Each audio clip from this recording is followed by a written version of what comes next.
Good day, and welcome to Duke Psychiatry. I'm here with a group of my esteemed colleagues, my residents, my family, my compadres, and we just want to talk about how fun it is to train here. Maybe we can answer some questions that I'm sure are probably burning on your head if you're thinking about coming to Duke for your psychiatry training. What was it about Duke Psychiatry that made you say, I really want to come here, this is awesome? There's so much emphasis as far as us learning, getting taught evidence-based medicine, and just the dedication really of the teaching attendings and the classes and groups, chairs rounds, case conferences, constantly a learning environment. And that's really the reason that I put Duke at the top of my list. It was diversity for me, mostly diversity in interests. So I don't know what I want to do with my life. I'm interested in a lot of things in psychiatry. And I was really looking for a program that would let me train in different environments and have a very diverse staff and faculty that look at a lot of different issues. So from training at the VA to getting to be at the state hospital to being at Duke Hospital, and then the wealth of also the research opportunities, it was just a good mix of different things so I can figure out what I want to do with my life. I know all of you and I consider you all my friends, and we've gotten to be really close. And is it that we're just lucky?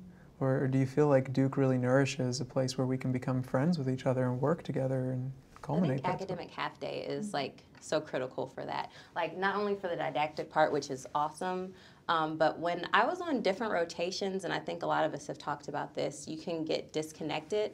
And the fact that there is one time a week where everyone comes together and we interact with our classmates. We have classes where we're all together with all the different years. Sometimes it's first and fourth years together. Sometimes it's first and second years together.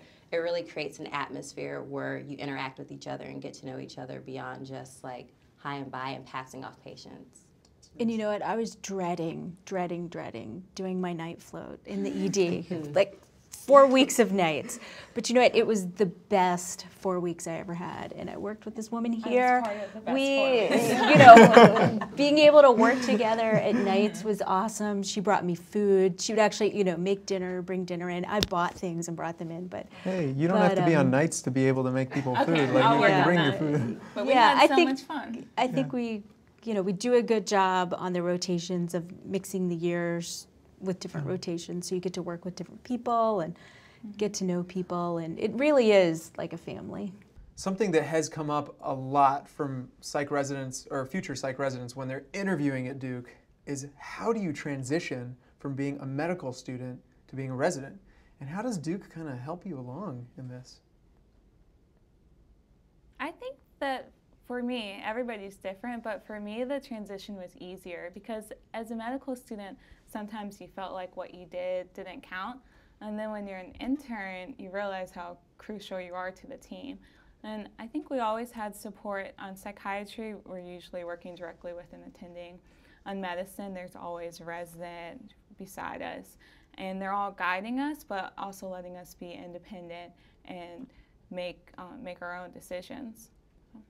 Very good.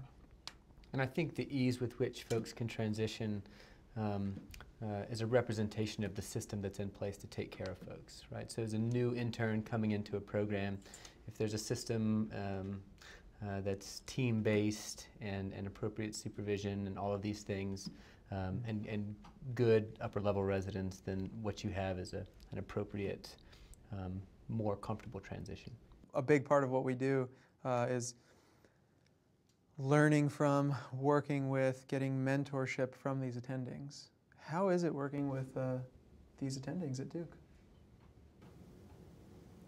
So I was, this is one of the questions I had during interview process was, are we allowed to make decisions, or is there a lot of discussion and decision making? And I pretty much, it's the kind of work ethic that we had here pretty much met my expectations. And you all feel supported to move forward with your own innovations and own research and own quality improvement ideas here? Mm-hmm. I think it's wild how many opportunities we have as residents. As a third year, I'm kind of going into a much less structured period of time, and I'm invited to a lab meetings here, and I'm going to working with a faculty member in the Duke undergraduate campus and doing some possible mindfulness training to undergrads, which I think is like a really rich experience that I wouldn't have had otherwise. So now you're here, you're at Duke, you're getting your psychiatry training. what's next? How do you put all this together? You know, one really good thing we do in the second year as part of our academic half days have a whole career series where we have speakers come in from private practice, from academic practice, from student health, from the jail, from all different aspects of psychiatry, and talk about, you know, just what it's like to practice psychiatry where they do. Thank you all so much. These have been fantastic, fantastic comments and really valuable information. I think that our viewers out there, which I assume is in the millions, will be able to learn and have a lot of questions that will come up, inevitably be answered in their search for residency.